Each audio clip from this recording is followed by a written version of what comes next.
Hello guys, this is PantsMice36 and today's video is going to be a building and painting tutorial where we look at the construction painting of this kit here. This is Bronco's StuG3 C/D 2-in-1 because you can build it as either a kind of like earlier war short-gunned Panzer Gray standard StuG3 CD, or you can build it as this upgunned, as far as we can tell, one-off later war version, which they kind of show in the box art, though if you look at the actual photos of it, it's a little bit different, and that's what I've tried to replicate here.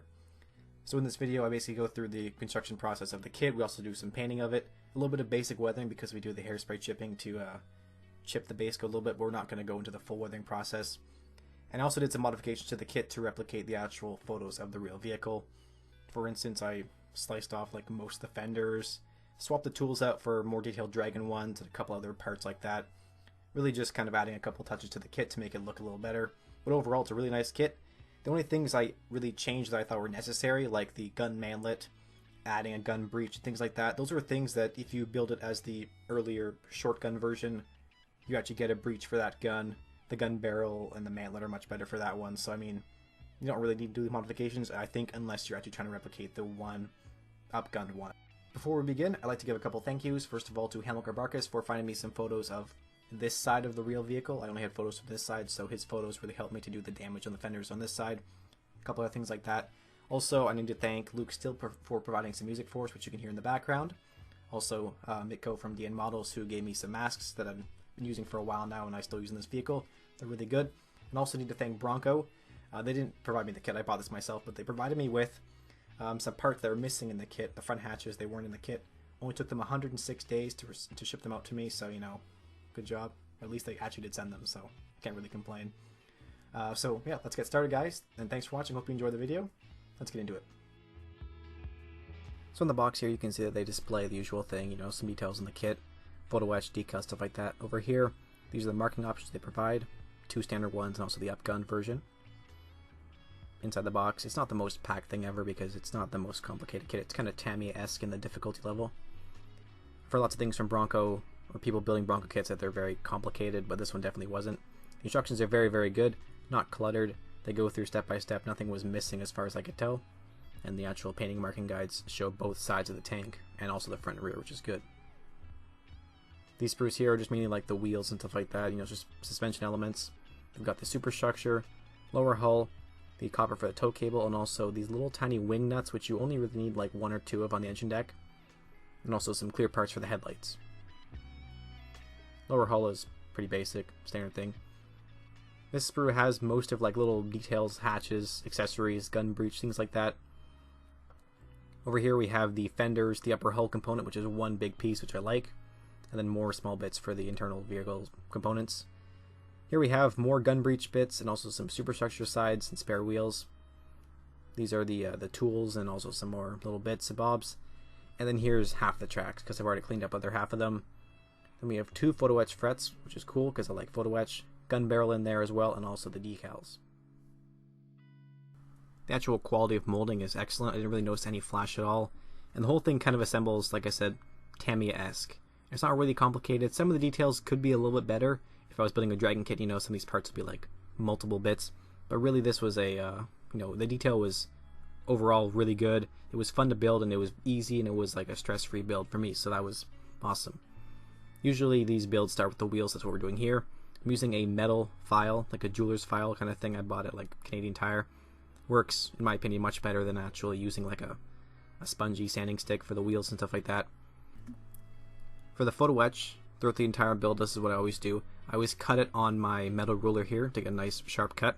I use a fresh blade, and then I actually use the same sanding stick to actually kind of like file down the little nubs. If you get really good knives and you get really good at this, you can usually cut that like perfectly, but I'm not that good. And I'm always using this Gorilla Glue gel super glue for the actual application of the photo etch parts. And I use a knife, like an old knife blade, just to apply it, not a sharp knife because I don't want to ruin it. But the photo etch here, you know, just stick it on. Looks really good. The wheels here, there wasn't really any locating mark to help line that up, so I just kind of did it by eye, but I would have liked something to help make those like arms on the wheels line up perfectly. But overall it was pretty easy.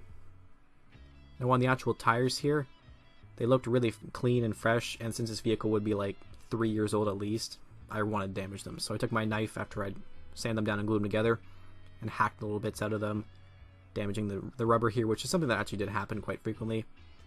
And then I kind of smoothed it a little bit with my file. Same thing as before, I just don't want that, that like sharp knife edge, fresh cut looking damage in them, so it looks a little bit better now. For the suspension elements, I also wanted to kind of do a little bit of thing here where I angle it downwards. So you can often see that on StuGs, they're kind of leaning forward a little bit, I'm not sure why. So basically I just sliced out the pegs that line these up, except for the last one, because I want the last one to be in the standard position.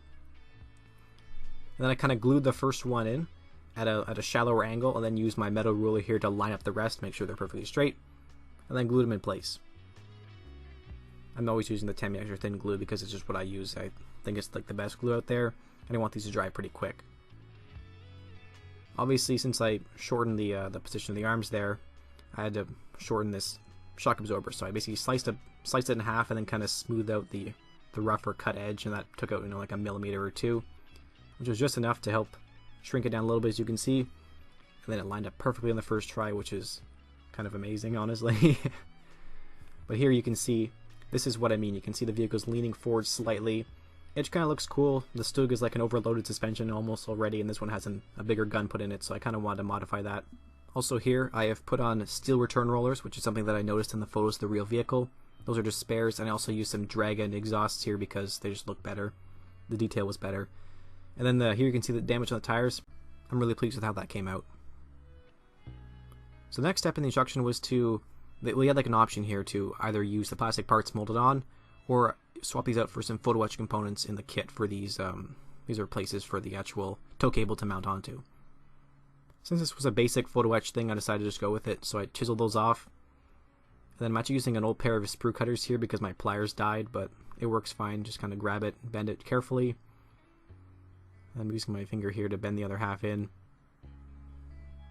You can get tools for this. I kind of want one, but you can always pull this off basically without just like a fancy machine. You can just use like your hands and a knife and somehow manage to do it. And these are glued in once again with the Gorilla Gel Super Glue, which I like because it doesn't dry instantly. You have about like 10 seconds to move the part around a little bit before it fully sets. Now here you have an option for some photo etch for the rear, or plastic parts for these. Not exactly certain what they are, but they're just like bolted brackets on the back, which I think helps hold it together. I went with the plastic ones because the photo etch is kind of cool, but they were really thin and they don't match up with the actual same bolted on line on the side there of the hull you can see. So I went with the plastic parts here to keep that thickness unified, and it looks really good anyways. Here you can see I added a dragon gun breech. The kit doesn't come with a breech for the long gun, only for the short gun. And since you can kind of see in through the periscope hole in the roof, I just put this in for like a hint of an interior. The actual upper hull just kind of slots on perfectly, no filler, no clamps, anything, it just kind of pops right in. I also use these parts here. The Dragon ones have a weld seam on them, the Bronco ones just kind of have a blob, so I went with the Dragon ones because I like that weld seam detail. And also for the gun breech, the Bronco one is larger and it doesn't have the cast texture. The Dragon one has a really good cast texture on it. The Bronco one's also like, it doesn't look right, the shape's off. It's taller and more round. I don't like it, but whatever. Also in the instructions they show you being able to do this. You put on the superstructure and then you just slide the gun in. You can't actually do that. You have to put it in like this, because since the gun breech, at least the gun mantlet, sorry, for the longer gun is wide, as you can see it doesn't actually come out. It's wider than the gap in the superstructure, so make sure you don't glue the superstructure in before you put the actual mantlet on there.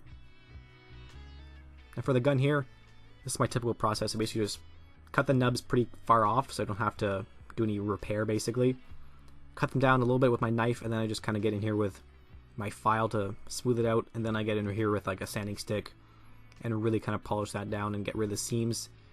Just be careful you don't do any damage on it, but it's pretty easy to do gun barrels. The key is just to keep rotating the actual angle you're sanding, otherwise you're going to make it flat. And here's our gun. The actual Bronco gun barrel fit perfectly in the Dragon mantlet. The first major modification to the kit was to do the fender damage, and by damage I mean removal basically. So I basically just sliced this all off using my older pair of sprue cutters I was using earlier for the actual like bending of the photo etch. I figured out, looking at the photos, how much I need to cut off. I used my chisel blade here to kind of thin down the actual fenders here because they're kind of thick. So I'm just going to make it look like it's a thinner sheet metal material. Then I kind of hack this down and make it look all damaged. And no, I didn't cut myself. I'm very careful. And you can also see I'm not cutting like flat. I'm cutting at an angle, so I also thin it down at the same time. And that just kind of helped to bend it up and cut it down. It looks actually really good. I also sliced off some of these little brackets here where the fender support arms mount onto the fenders, as you can see, and glued them on to the spare brackets here just to make it look like, you know, the fenders are torn off. And that's what you see in photos. Whenever the fenders are gone, the brackets are still here with those little bolted flanges, whatever they are. And here's our damaged fenders. Any bends in them you can see there, I just did with my hands by just physically twisting the plastic. Plastic a little bit soft, but it's actually like still really good to file, not too soft. Overall details looking really good. I also threw on a crowbar in the back here because I thought that looked cool. Where it was mounted was part of the fenders that were removed, so I just threw it on there. And also we have a dragon sledgehammer because why not? The rest of the tools, except for the gun cleaning rods and the fire extinguisher, I replaced with dragon ones because the clamps are better molded. And I also used these dragon headlights because they were hollow and I didn't want the actual plastic parts there. Even though the plastic parts in the kit look good, like the clear plastic parts, I went with these ones because I wanted them to be hollow because they look that way in the photo. There's more photo etch here. This is for the actual antenna holding bracket on the back. Now these are a little bit tricky because you have to make sure they're lined up perfectly, and they don't really give you like an angle. You should kind of have to put it together and then fiddle with it so it lines up exactly on the engine deck, because as you can see, it mounts at 3 different points and also the rear of the tank.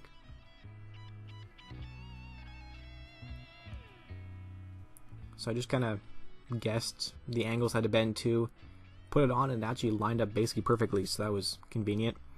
I also replaced, as you can see, the antenna with a piece of styrene rod. So right now our kit is mostly built up. As you can see, it was actually pretty easy to build. It kind of flew together for me. Modifications are looking good. All we gotta do now is a couple more details and also handle the tracks. So in the kit you get actually 2 different types of tracks, and they're all on sprues. Not that bad actually because the mounting points are on the side, so when you cut it off you don't have to sand it down. You get these type 3A tracks here, which are earlier ones, hollow guide horn, and they're kind of flush on the bottom. You also get these ones here which are type 5B, so they're solid guide horn, that's what the B or A means. And they also have the chevrons on them. So looking at the photos, the real vehicle, it needs the 5Bs. But as you can see, there's sink marks on every single one of those guide horns, which is kind of bad. In the kit, the type 3A tracks are really good, but the 5Bs are kind of bad. So I'm using Dragon Magitracks here for my spares.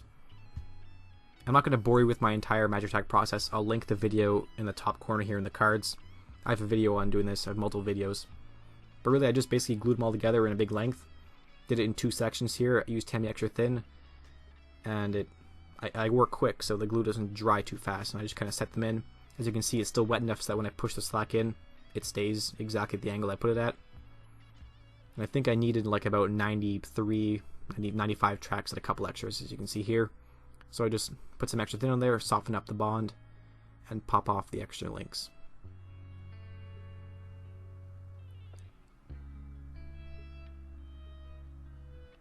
So 106 days later, after I emailed Bronco realizing these were missing, they sent me out this tiny little sprue. And I just popped them in like the last detail in the kit. Not that bad actually. They actually did send them. I was surprised they did.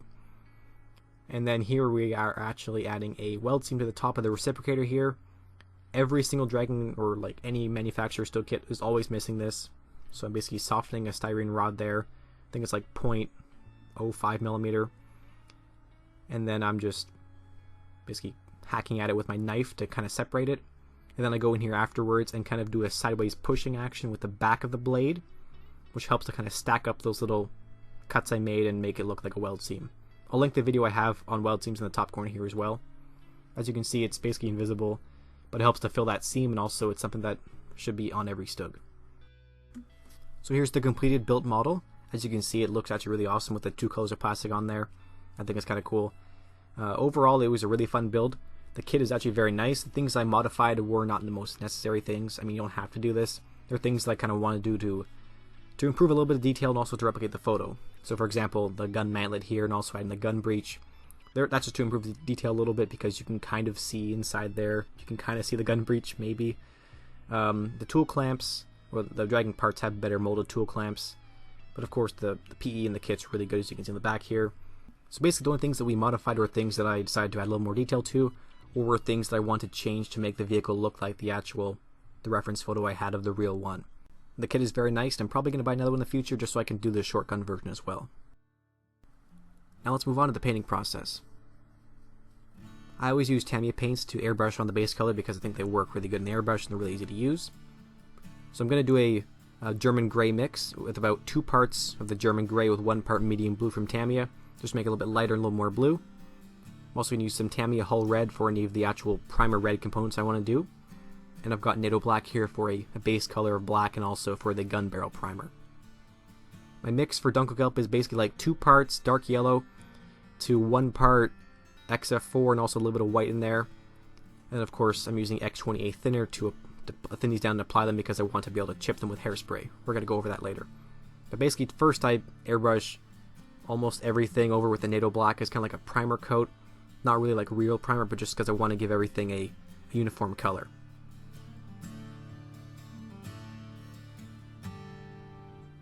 So mainly this is just to cover up any areas where when I'm painting on the gray I might miss it. Like, I don't want the yellow showing through, so I just want to have a nice solid base coat that I can work on top of with everything else.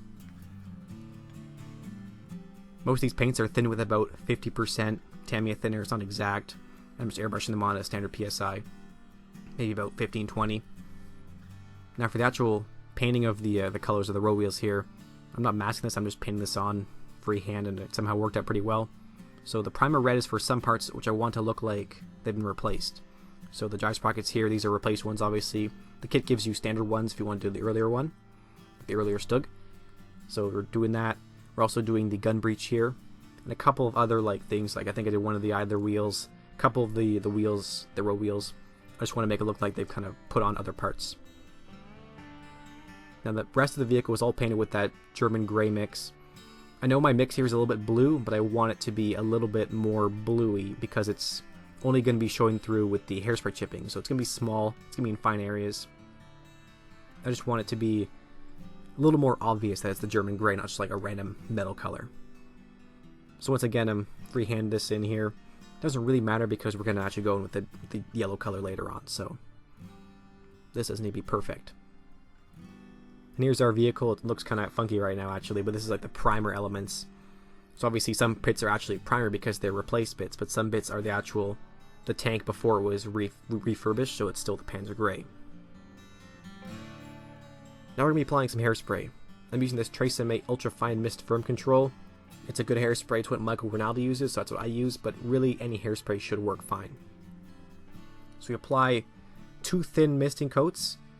Let the first one dry before you apply the second one, but really it should dry in like less than 5 minutes. So I'm misting it on from about a foot away maybe. You don't want to flood the surface, you want to do like a nice misting coat on there. And then we start by applying our German yellow color as I explained earlier. As you can see, I'm not blasting it on, I'm applying it in a thin coat, kind of like modeling it a little bit. Not really, but I just want it to be like not the most perfect paint job because obviously this vehicle has been repainted probably in the field somewhere, or I don't know, not in the factory, I'm just going to say. And also if you apply a really thick coat, it's going to be hard to chip it with the hairspray, so it's just kind of cool, and it's kind of fun. I'm also kind of painting in here. Notice how I'm leaving areas like the bottom of the fenders, areas behind the wheels. I'm leaving those gray because when they're repainting this, it's not going to get in those areas. And I'm also freehanding the wheels here. I don't really care if I get a little bit of overspray on the tires because we're just going to go in afterwards with some mud and stuff like this in the next video, so it doesn't really matter.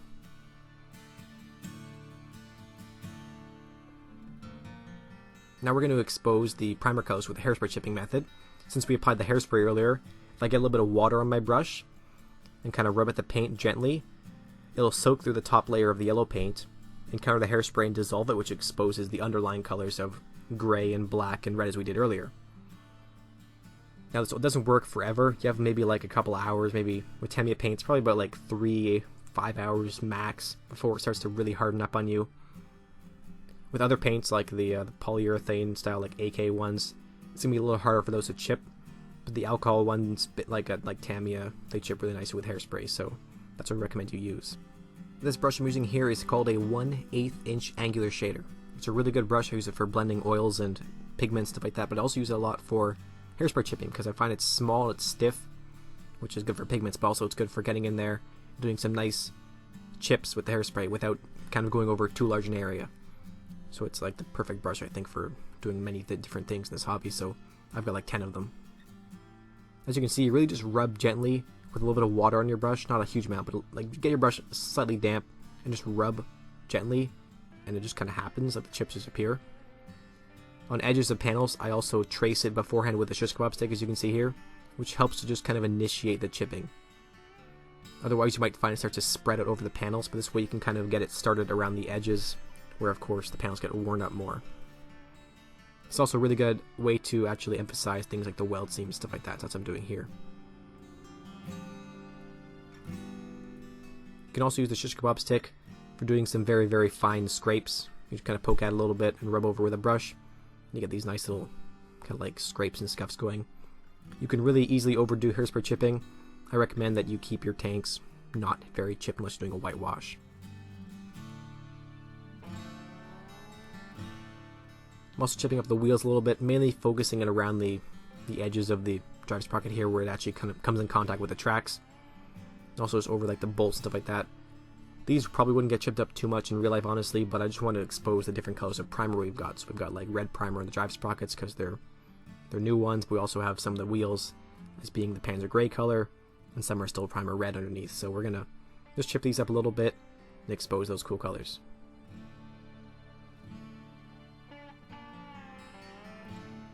And here's our result. As you can see, I think it looks awesome. The chipping on the wheels there looks beautiful.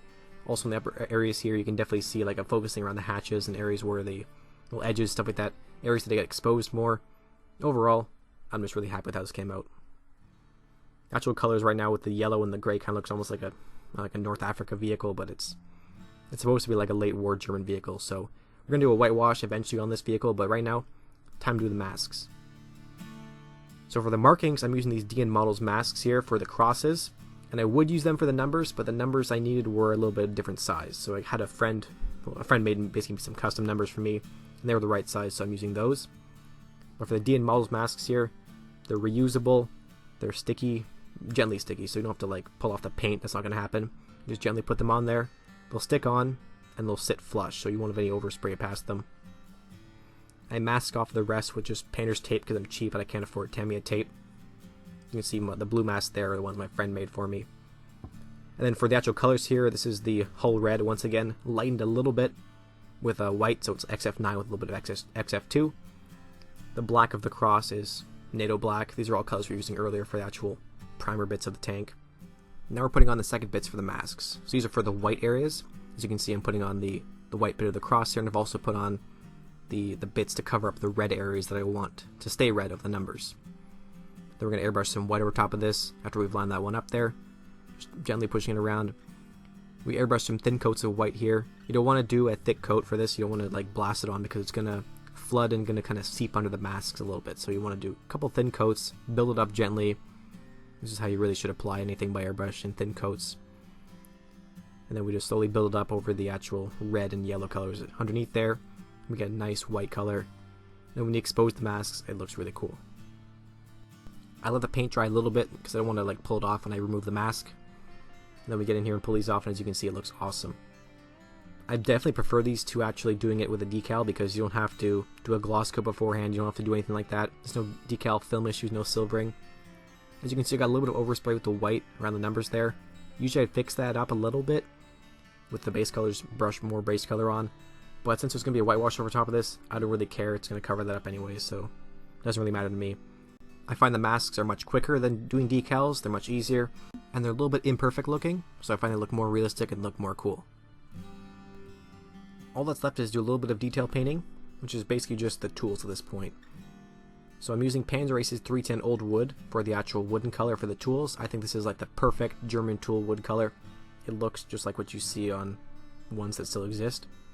So I'm just basically brushing it on. I thin it with a little bit of water Nothing too special, I'm just basically painting it on. For the metal areas, I use AK-720 rubber tires.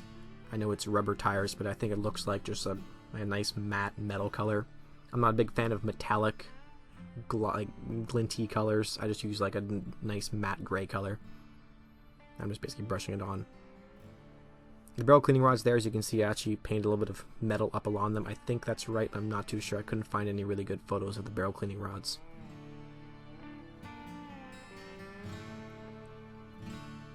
I also painted the fire extinguisher here. These are not red. I think they were red on the interiors of vehicles sometimes, but the ones on the exterior were always just like a metal gray color. Whenever you see a red one, it's wrong. Like, they were metal dark gray. I'm using this model color here, which is German camouflage black brown. I guess it's color 7822. This is for the actual canvas cover on the end of the barrel cleaning device here. So this is just like a cover for the actual brushy bit. I'm not sure what color it really should be, but I like this color here because it's like a nice dark canvasy brown looking color. On the engine deck as well, you can see I painted up the tow cable with the same colors and also the sledgehammer there. And over here, these are the tools on the side. I think they came out really cool. There is lots of discussion about whether these were actually left in the wood and metal colors or if they were painted over in the factory. Not really sure. I sometimes do both, but on this vehicle, since there's going to be a whitewash and there's going to be chipping with that, I decided to go with the actual wooden and metal colors. So that's as far as we're going to progress in the tank in this video, guys. As you can see, we basically built the whole thing and painted it up. All that we're going to do next is basically going to go through the weathering process where we're going to do a whitewash, stuff like that, and that will be its own video when we come around to that. As for right now, I'm very happy with how they came out. I definitely like the chipping we've done with the two colors, so we got the red primer showing through and the gray showing through in other areas, which helps to emphasize the fact that this vehicle has been rebuilt from an older vehicle with some components from other StuGs and stuff like that. The chipping looks really cool. The hairspray chipping always gives a really nice pattern on there. Also lots of fun with all the modifications we did, like angling the suspension downwards, damaging up all the fenders, and everything like that. It's really cool, and I'm just happy that I'm able to replicate the actual one vehicle very well with this model. The kit itself is very good. As I said before, the modifications I did are not necessary. The kit itself is actually a great kit. I'm just doing that because I like to get a little bit extra detail where I can, and I've got tons of spares because I've built Dragon kits in the past. We all know the Dragon kits always have more actual spare parts than parts you're actually going to use in the kit. As always, thank you very much for watching, and I do hope you enjoyed the video. Big thanks to our patrons. We have Ricky from Ryan's Painting, John Butler, Ian Sustrick, Richard Ward, Johnny Foxtrot, Rudolph Kiros, and Samuel Murphy. They're all supporting me here on Patreon, which helps me out buying products and tanks, stuff like that for you guys to see in videos. And of course, thanks to Dr. EO, who supports me through PayPal. You guys are awesome. It's much appreciated. And of course, everybody who watched my videos and comments and stuff like that, that's also very much appreciated. Hope you enjoy what you're seeing. And if you have anything you want to see in a video, then post in the comments below and I'll try to make a video on it. I make the videos to help you guys out, so if there's anything that you want to see, I'd be happy to make a video on it if I can. So as I said, thanks for watching, and I hope you enjoyed the video, and I'll see you in the next one. Goodbye.